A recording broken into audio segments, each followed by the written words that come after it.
Bueno, hola a todos y todas. Me parece que ya se dio inicio a la transmisión. Me voy presentando, mi nombre es Mercedes. Bueno, estoy muy contenta de estar acá conversando en la página de Yoica. Quiero agradecer a Arturo y a Jesús por la invitación, por la asistencia técnica, que con esta distancia no es una cuestión menor, así que la paciencia siempre es bienvenida y celebrada. A mi amiga Ana por fomentar este vínculo. Así que bueno, espero que se esté escuchando bien. Tenemos un chat para conversar, ya sea porque se nos van presentando algunos obstáculos en la conexión, alguien no escuchó bien, lo que sea.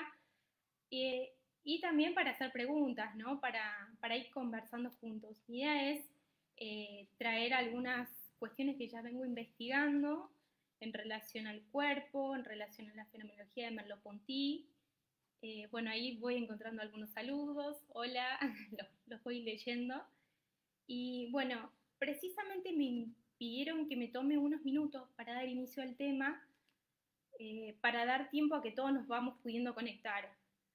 Así que, bueno, en relación al tema, y no tanto también, traigo un poema para compartir con ustedes. Es un libro que a mí me gusta mucho, de Emily Dickinson, traducido por María Negroni. Es un libro que me regaló mi amiga Mariana, se llama El poema que elegí, Huida. Espero que les guste. Huida. Había unas zonas cavilosas, había zonas para agrandar lo oscuro, o quizá para llenar de nada las anécdotas, y que al fin sangrara todo como terror cantable. Había unas zonas, a orillas del desgano, como estación de sustos infantiles, donde empollaban bestias por muy largos tiempos, con sus ideas pequeñas, pegajosas. Pensé que haber un cuerpo es peligroso. Bueno, un poco tiene una doble cuestión el asunto del poema, ¿no? No solamente es un poema que me gusta mucho, sino que me voy a poner autorreferencial un poco. La primera vez que lo leí en el último verso, tuve un lapsus y lo leí mal. Como bien dije, el último verso dice, pensé que haber un cuerpo es peligroso. Y yo leí, pensé que hablar un cuerpo es peligroso. Lo cual quizá tiene relación con que en el juego de la investigación uno está tomado eh, por el tema que lo causa, ¿no? Este es un tema que a mí me gusta mucho, me convoca, me hace mucha pregunta en la clínica, no solamente en la teoría. Hace un tiempo alguien que yo quiero mucho me dijo, cuando vos estudias un tema, lo lees en todos lados. Y efectivamente coincido, ¿no? Pasado algún tiempo sigo pensando lo mismo. Y por otro lado me parece me parecen unos versos interesantes porque ya empieza a hablar de un cuerpo distinto, ¿no? Que se asemeja mucho a la idea que tenemos en psicoanálisis, que toma mucha distancia del cuerpo que vemos, que creemos que somos, esa imagen totalizada, esa máquina homeostática con la que vamos al médico y queremos curar y queremos suturar y queremos que recupere el equilibrio que creemos que alguna vez tuvo y perdió. Bueno, en este tema la poeta dice algo así como una zona, ¿no? Habla del cuerpo como una zona de anécdotas, de terror, de sustos infantiles, de desgano, y fundamentalmente es una zona en donde se sedimentan ideas, que pueden ser pequeñas, pero pegajosas. Y creo que esto es lo que nos encontramos en el análisis, ¿no? Los pacientes vienen aquejados y tormentados por esas ideas que dicen de ese cuerpo que creen que es, ¿no? Como si el cuerpo fuese algo de una vez y para siempre. Bueno, es el camino que nos proponemos a la hora de analizar. Hola Agos, ahí está mi amiga. Yo creo que hay una reflexión que hace un tiempo escuché de Leonardo Leibson que me interesó mucho, ¿no? Él hablaba de cuando Colón descubrió América. América ya existía, pero sin embargo, de lo que se trata es el efecto que tiene de colonizar América, ¿no? De nombrarla, el cambio de estatuto, que podemos debatir que se hicieron atrocidades en nombre de esa colonización. Sin embargo, me parece que lo que toma lugar aquí son las transformaciones que se asumen y ese nuevo lugar y esa constitución con la que vamos a trabajar y con la que nos vamos a encontrar. Eh, Yo pienso que el psicoanálisis no es un camino peligroso, pero sí a veces puede resultar difícil y nos lleva en un camino desconocido que si no fuese por el vínculo transferencial sería muy difícil de transitar. Trayéndolo ya un poco a Merleau-Ponty, él habla de que dice que una buena conversación es cuando nos encontramos con alguien que nos permite encontrarnos con esos pensamientos desconocidos, esos pensamientos de los cuales no creíamos ser capaces, y sin embargo en este camino desconocido que se abre, es el otro que me dice, pero es un mundo nuevo que se me abre a mí, ¿no? Bueno, eh, retomando Freud como punto de origen de nuestra doctrina, eh, que bueno, mi amigo Hernán diría que no se habla más de doctrina después del siglo XX, pero no importa, yo lo voy a nombrar así. Me parece que es importante, yo leo a Lacan para practicar el psicoanálisis, vuelvo a la lectura de sus seminarios, vuelvo a los escritos, pero Lacan es un autor que todo el tiempo está conversando con otras disciplinas y asimismo está trayendo referencias freudianas, ¿no? Me parece que en ese camino de interlocución que él hace, a veces no tiene tiempo de desplegar mucho las ideas con las que se arrima o toma distancia o propone ciertos saltos. Entonces nuestra tarea quizá a la hora de seguir la lectura de Lacan es, bueno, ir a buscar esas otras lecturas, esos otros conceptos. Eh, el punto de partida, como decía en Freud, lo encuentro en la introducción del narcisismo para pensar el cuerpo, ¿no? Freud nos hablaba de una desorganización y caos de las pulsiones, de las satisfacciones y las zonas erógenas, en donde vamos a tener que esperar el narcisismo para poder encontrar un cuerpo como superficie y una constitución del yo. Pero bueno, me quedo con esta primera parte, ¿no? El caos, que me recuerda un poco a Lacan en el seminario 10, cuando él habla del primer tiempo. Si bien está trabajando ahí la estructura de Levi-Strauss, me parece muy ilustrativo para hacer una equivalencia. Eh, Habla del primer tiempo como una especie de bricolage, ¿no? Donde hay retazos de sensaciones, de experiencias, en donde pueden entrar en un círculo de contradicciones, sin embargo, nunca vamos a volver a tener acceso a esa realidad. Entonces, si bien el paciente a la hora de construir la escena en un análisis va a traer un poco de esto, va a ser mediado siempre por la palabra, por lo simbólico. Eso creo que hay que tenerlo presente, ¿no? En psicoanálisis no vamos a buscar el dato fidedigno, lo que efectivamente sucedió y pasó y la verdad de los hechos, sino, bueno, cómo se va construyendo, cómo se va armando ese discurso a partir de las vivencias que efectivamente sucedieron, pero no importa tanto si fueron sueños, si fueron alucinaciones, si fueron experiencias vividas, un cuerpo que sintió y un cuerpo que se armó a partir de eso. Y es lo que presenta y es el modo en que constituye los lazos con el otro también. Otra pista que nos da Freud, bueno, antes de cerrar el tema, ¿no?, de las pulsiones y el primer momento caótico que él ilustraba, va a haber una distancia que voy a encontrar cuando Freud plantea el cuerpo como algo constituido, cerrado y continente de las pulsiones, ¿no? Me parece que aquí hay un importante salto en Lacan, pero bueno, siguen habiendo pistas en Freud con las cuales podemos seguir pensando.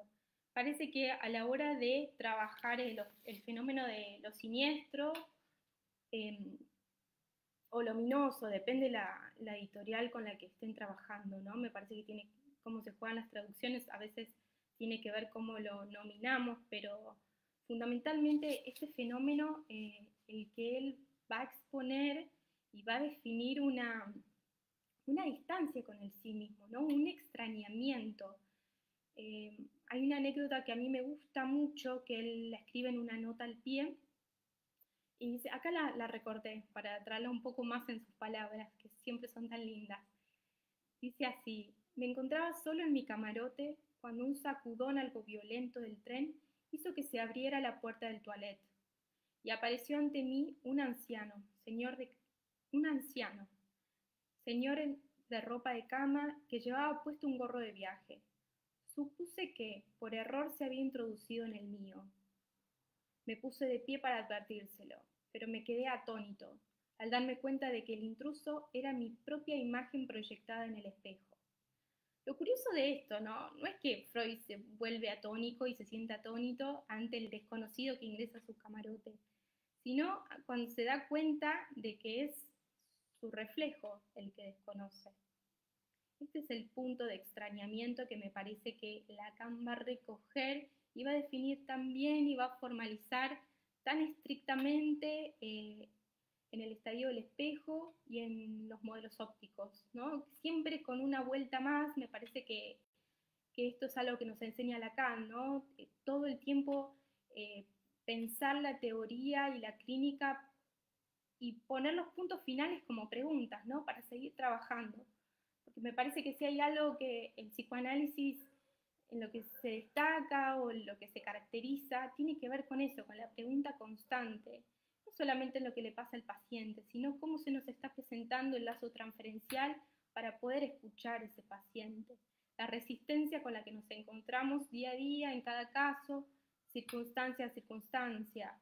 Hoy la actualidad nos encuentra en una situación novedosa, inédita, pero que también trae algunos elementos como para poder sorprendernos y seguir trabajando, ¿no? Quizás perdemos algunas cuestiones de la espontaneidad del encuentro que hacen rica la transferencia y que una mirada o un malentendido o un choque de cuerpos o todo lo que puede suceder en el marco del consultorio, en el pasillo, en el ascensor, dependiendo de cómo están constituidos sus consultorios, eso nos marca una distancia a nuestros consultorios, pero no necesariamente con nuestros pacientes. Me parece que la transferencia está en juego, que más que nunca, que sigue siendo la palestra en la cual tenemos que seguir apostando y tenemos que seguir escuchando. También es cierto que nos encontramos con ciertas novedades y con nuevas posibilidades. Hace tiempo me pasó de atender a un adolescente que me hablaba de su dificultad para comer, por ejemplo. Y esta situación no hubiese sido posible en el consultorio. ¿Por qué? Porque mientras me lo decía, se estaba sirviendo el último banquete de su vida. Al consultorio quizás hubiese llevado un paquete de galletitas, no lo sé, pero era evidente el modo, ¿no?, contradictorio entre lo que decía y lo que hacía. Entonces, yo como analista, ¿qué tenía que hacer? Pensaba que me estaba tomando el pelo, que me estaba diciendo una cosa y no era así. Bueno, me parece que la cosa va para otro lado. Me parece que la cuestión es preguntarle a ese alguien que se está sirviendo un banquete y me lo está mostrando, de qué se trata esa dificultad para comer. Precisamente, ¿no? Eso nos llevó a una relación que que lo estaba torturando un poco y bueno, y a trabajar los vínculos, que es creo que el alcance que tenemos como psicoanalistas a la hora de escuchar a alguien, ¿no? Si hay algo que se transforma, son esos vínculos, son esas relaciones que nos hacen, que nos constituyen, que nos dicen quiénes somos y quiénes creemos que son los otros. Bueno, una última pista en Freud para pasar a Lacan, creo que tiene que ver con este desvalimiento del cachorro humano que él planteaba, ¿no?, de los primeros tiempos. Estos restos de lo visto y lo oído, que son consecuencia y efecto de esos primeros encuentros con quienes están a nuestro cuidado en los primeros momentos de la vida. Creo que eso es fundamental, ¿no? Ahí está bien puesta y bien marcada la relación al otro. Una persona no se constituye sola en sí mismo, sino en ese vínculo con el otro, ¿no? Y los efectos que eso deja. Vuelvo a lo que decía antes, no se trata de efectivamente lo que pasó, sino las consecuencias subjetivas que eso trajo y lo que llega al consultorio y que lo que nosotros como analistas somos capaces de escuchar, ¿no? De eso también se trata, de qué somos capaces, hasta dónde. La resistencia me parece que es algo que nos tiene que poner a trabajar todo el tiempo, al menos a mí me sirve pensar así, nuestro lugar en esa relación con ese paciente, no todas las neurosis son iguales, no todas las psicosis son iguales, creo que a lo largo del tiempo tampoco, sino cómo se van jugando esos lugares en esa relación, qué lugar ocupo yo en relación a ese paciente en ese momento de la transferencia.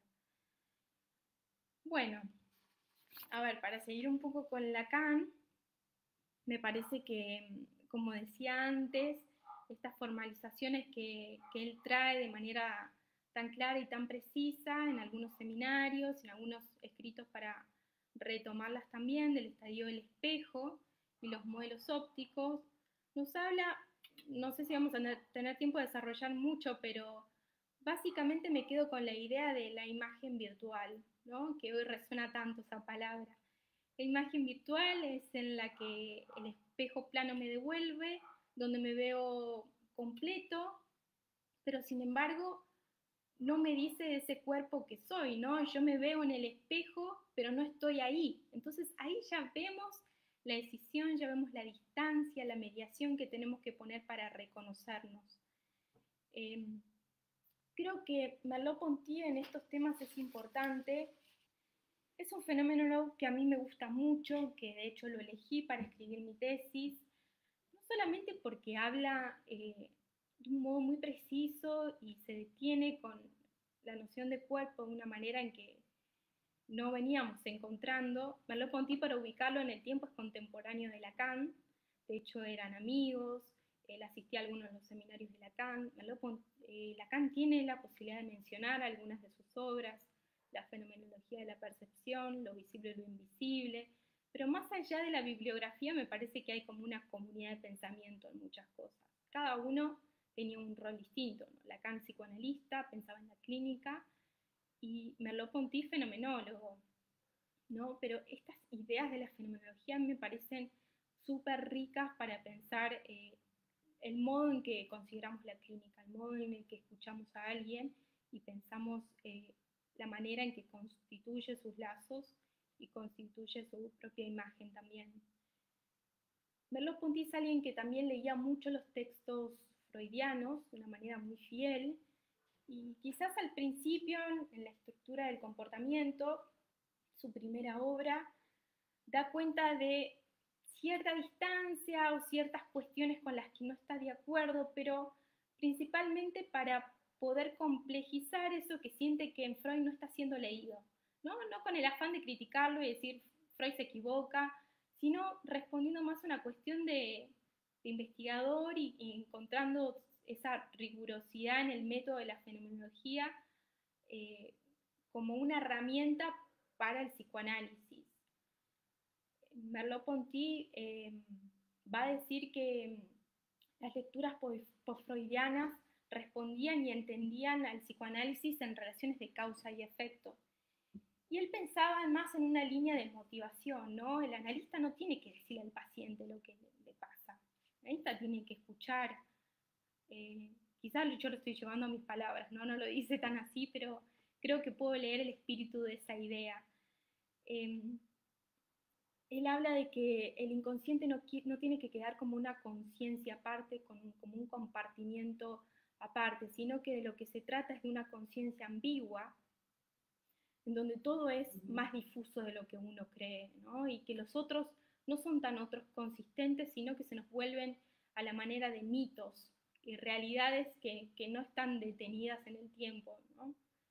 Esas son las ideas creo que más potentes que nos sirven para pensar el vínculo en el psicoanálisis, y también volver a la obra de Freud de una manera más detallada, ¿no? Sin quedar capturados tanto en lo imaginario de la novela del historial. Creo que venía pasando mucho eso y Lacan se queja bastante de eso en más de una ocasión, en donde dice que los post-freudianos leían los historiales de Freud, ¿no? Como si fuesen, esto lo voy a decir yo, como recetas de cocina, ¿no? Como si fuesen pasos a seguir en los que hay que utilizar exactamente la misma interpretación que Freud usó en un caso de histeria, o en utilizar la misma manera en que estableció el encuadre con la neurosis. a mí me parece que si hay algo que todo el tiempo hay que cambiar y reconvertir es precisamente el encuadre y después una interpretación en esta misma lógica. Creo que no se trata que la interpretación es del analista, ¿no? ¿De qué se trataría eso? Si no, tendríamos un listado de interpretaciones y diríamos en este caso, en este momento.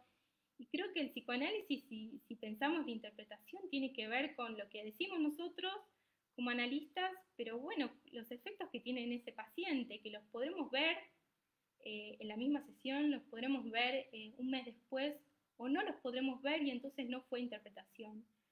Creo que pensar el vínculo nos recuerda estas herramientas que tenemos para poder utilizarlas en su máxima potencia. Bueno, a ver, voy a ir viendo, me parece que hay algunas preguntas. No, nos estamos saludando.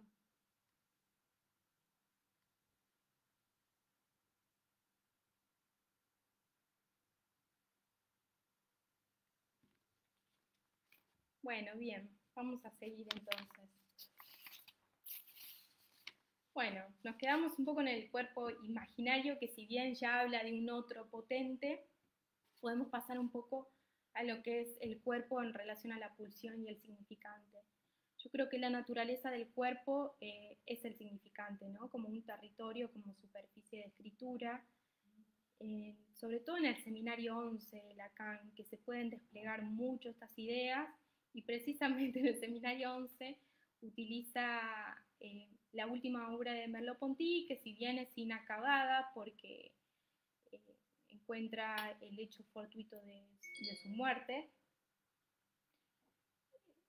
sin embargo, bueno, tienen una validez con mucha riqueza que le permite poder ahí a Lacan explicar y ejemplificar de una manera muy precisa la pulsión y la relación al cuerpo, eh, trayendo otra vez el concepto del sujeto, el concepto de la noción, ¿no? Porque cuando decimos concepto parece que sería algo cerrado y me parece que en psicoanálisis tampoco nos sirve pensar los conceptos así. Quizás la idea de noción nos da cierta amplitud para recordar de lo que se trata es de poner en juego, ¿no? Para pensar un caso. Entonces, la idea de sujeto dividido es lo que permite analizar estas nociones. Bueno, la pulsión, ¿de qué se trata? La pulsión, como decía Freud, viene del organismo, viene del interior, la pulsión es del otro. Lacan en este momento define a través de una fórmula sujeto a los Ange demanda, lo cual la demanda ya implica el lugar y la relación al otro. Entonces la pulsión, ¿de qué lado está? Creo que las fórmulas nos sirven para equivocar estos sentidos imaginarios que tenemos y, y repensar algunas cuestiones que parecen un poco oscuras a veces, pero finalmente es la única manera de hacer jugar un análisis. Hace poco escuchaba una paciente que me decía, me encuentro con esta cosa dividida y me enojo. Yo a veces siento que los pacientes leen a Lacan sin darme cuenta, sin decirme nada, sin darme cuenta yo y sin ellos decirme nada. Es increíble, ¿no? Pero la experiencia, creo que de esto hay mucho dicho, pero bueno, yo tengo mi lectura que hago en relación a mi experiencia y a lo que estudio, y creo que la experiencia del psicoanálisis es una experiencia artificial, ¿no? Porque tiene de su lado de montaje, nosotros estamos ahí con nuestros conceptos y vamos a recortar esos dichos, que asimismo lo que no hay que perder de vista, y por eso me parece importante la fenomenología, no dejar de escuchar eso singular que cada uno trae, ¿no? Y no tapar con sentido eso que, aunque responda al sentido común, nos deje capturados y obstaculice los modos de decir del otro y la posibilidad que está en el horizonte de rectificar esa satisfacción pulsional, ¿no? Que es lo que como consecuencia va a traer las transformaciones en los vínculos. Creo que en estos tiempos en donde el mundo está atravesado por una misma circunstancia, que es una pandemia, nos hace caer en el cliché de que eso es lo real, ¿no? Como si fuese que algo que compartimos y todos entendemos, nos hace creer que, bueno, que eso es algo que no se puede cambiar y por lo tanto es lo real. A mí me sirve más pensar lo real caso por caso, ¿no? Pienso que sí, que la pandemia es algo que nos trasciende y que nos trae consecuencias a todos, pero ir a leer esas consecuencias subjetivas en cada caso y en cada momento es lo que nos va a poder, lo que nos va a ayudar a identificar cómo se juegan los registros, ¿no? Como luces a la hora de pensar un caso. Entonces, lo real me parece que no es la pandemia, sino las consecuencias subjetivas que eso conlleva y qué es lo que podemos hacer con eso. Del mismo modo que los dispositivos digitales. Hoy pensaba esta idea, ¿no? El dispositivo digital es la mediación que encontramos hoy para encontrarnos con el otro. ¿Es un obstáculo o es una posibilidad? Bueno, pensando en el caso que traía al principio, yo lo leo como una posibilidad. Eh, Ahora, no siempre es utilizado del mismo modo. Podemos pensar en otros contextos en relación no solamente al psicoanálisis, estas aplicaciones de citas, ¿no? Por ejemplo, Tinder, hay una que existe que se llama así. Y, por ejemplo, en este caso podemos pensar que Tinder, como una aplicación de citas, para algunos les puede servir para tener sexo con alguien, para otros les puede servir para conocer a alguien y compartir otros aspectos de la vida, o para otro puede significar un tercero para un trío. Entonces, no está todo escrito. Me parece que las significaciones hay que ir a buscarlas, hay que romperlas, hay que deconstruir los sentidos, pero principalmente hay que revisar los prejuicios que tenemos nosotros como personas y como psicoanalistas, ¿no? Por un lado está la cuestión de la persona y lo que entendemos y nuestras ideologías, que a mí me parece fantástico que cada uno milite sus propias ideas y sus perspectivas del mundo, pero a la hora de entrar en el consultorio me parece que se trata de otra lectura artificial que hacemos.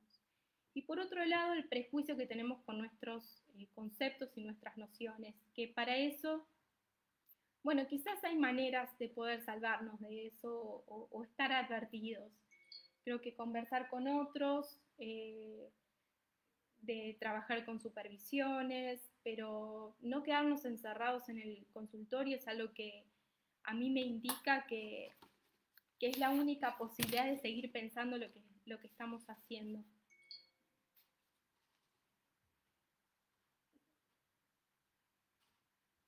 Bueno, acá tengo una anotación del seminario 3, justamente de lo que les venía hablando, ¿no? La experiencia freudiana, dice Lacan.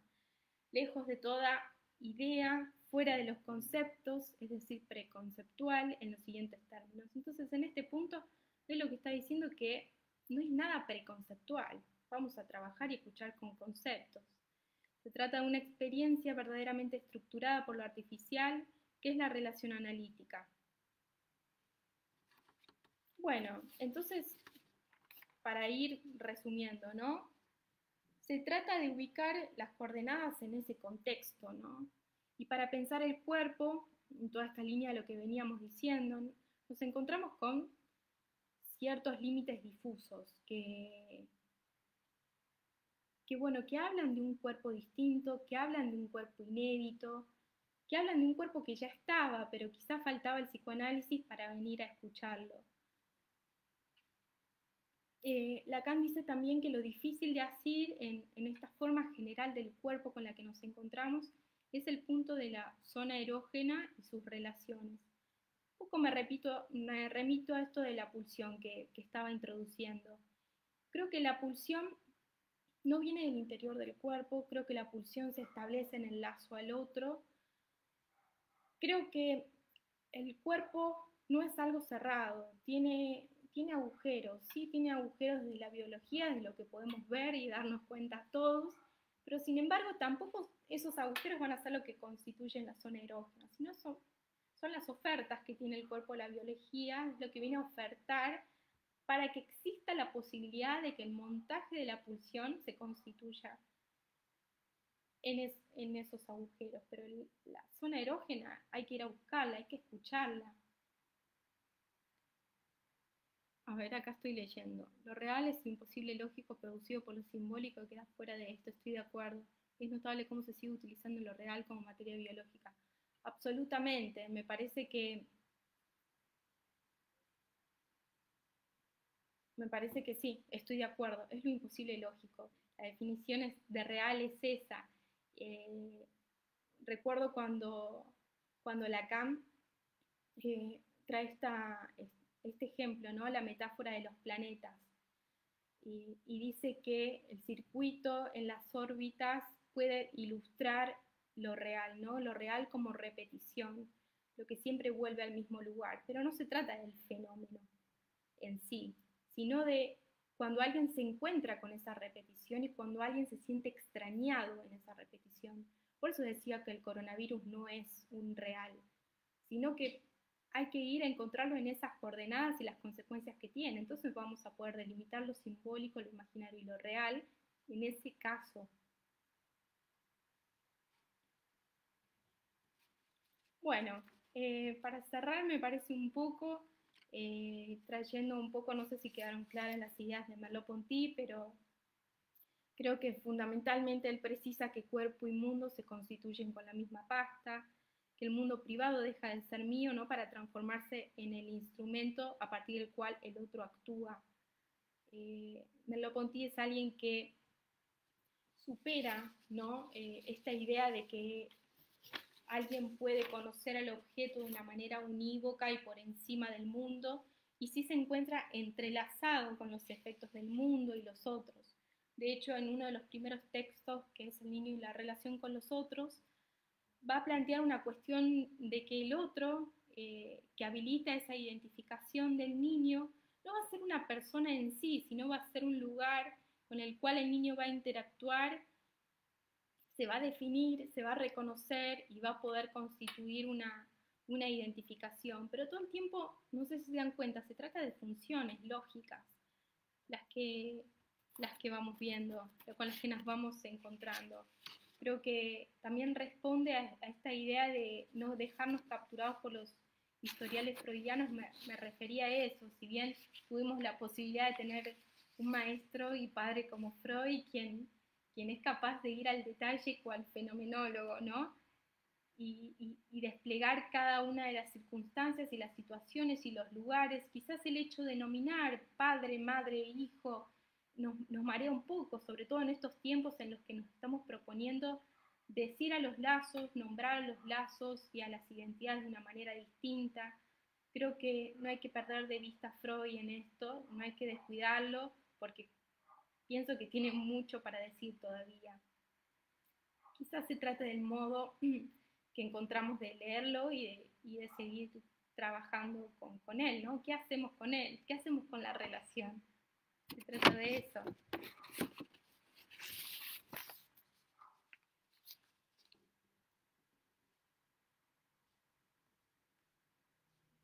Bueno, a ver, tengo que ver si hay alguna pregunta que me quedó colgada.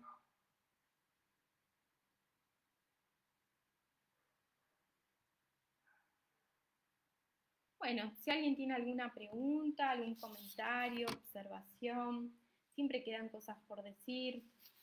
Otra cosa que se me viene ahora es, Lacan decía y agradecía en algún punto, ¿no?, a la fenomenología por darnos un alma corporeizada, decía él. Claro, porque acá se destituye esta división tan tajante que teníamos con el dualismo cartesiano, ¿no? Mente-cuerpo, sujeto-objeto. Se trata, ¿no?, de este lazo que constituye tanto el objeto y el sujeto que conoce. Entonces, al psicoanálisis le interesa eso, no para definir y describir las realidades en términos generales, pero sí para entender que un vínculo está entrelazado, ¿no? Es entre dos. El paciente dice lo que le pasa, el analista interpreta, pero es lo que sucede en ese vínculo transferencial, los efectos que tenemos que leer, porque también nos preguntamos qué lugar estamos ocupando nosotros como analistas retoma Freud en su libro Fenomenología de la Percepción cuando habla de cuerpo sexuado. Sí, bueno, Fenomenología de la Percepción es el segundo libro que constituye junto con la estructura de comportamiento su tesis doctoral. En el primero hay una lectura de los textos freudianos en donde propone esta sustitución del inconsciente, ¿no? Como conciencia opaca, como les decía yo, ¿no?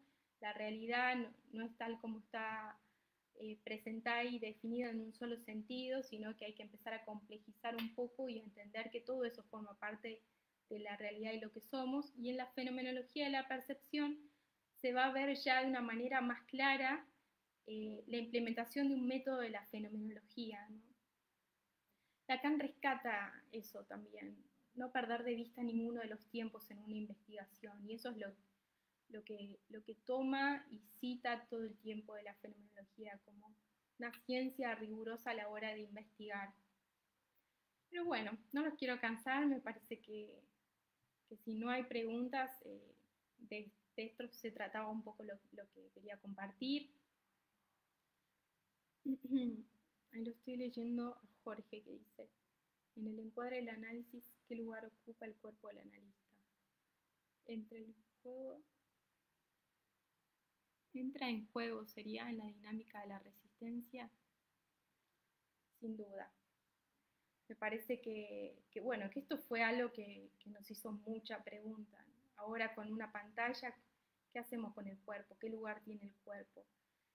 Y por mi corta experiencia en la pandemia les puedo decir que sigue teniendo sus efectos. No puedo generalizar, cada caso es distinto, pero quizás hay un paciente que de pronto encuentra una mediación para decir algo en lo que no estaba pudiendo encontrarse o no se animaba. Eh, Creo que siempre se cuela algo. En el consultorio nunca estamos solos, siempre hablamos de otros vínculos, ¿no? Vienen al consultorio todos esos vínculos conflictivos y de pronto parece que estamos llenos de gente o con un tercero que el paciente trae y nosotros empezamos a asumir con el tiempo algunos de esos lugares. Yo creo que del otro lado de la pantalla esa posibilidad sigue existiendo. Yo lo pienso como una posibilidad y que el cuerpo sigue ocupando un lugar sin duda. La resonancia que hay en los cuerpos a partir de la voz, a partir de lo imaginario también, ¿por qué no? Que a veces se cuela bueno, ¿qué hacemos con eso? Era lo que yo les contaba al principio. ¿Qué hago con el paciente que me muestra que se está dando el banquete de su vida cuando me dice que ese es su problema?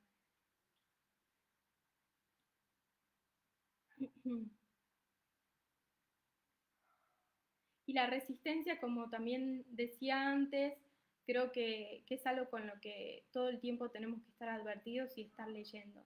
¿Qué es lo que no estamos pudiendo escuchar? ¿Qué es lo que el otro nos está diciendo o no nos está diciendo? Cupo siempre ocupa un lugar protagonista, siempre se habla de él. El tema es cómo, de qué manera, ¿no? Desde qué lugar. Porque a veces se puede hablar mucho del cuerpo, pero sin salir de lo imaginario. Entonces, creo que el hecho de entender que estamos tocando un cuerpo y que ese cuerpo tiene posibilidades de transformarse, lo vamos viendo en los efectos.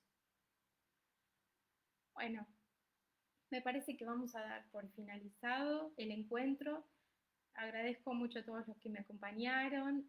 La verdad que fue una experiencia grata, así que me quedo muy contenta. Y bueno, hasta la próxima.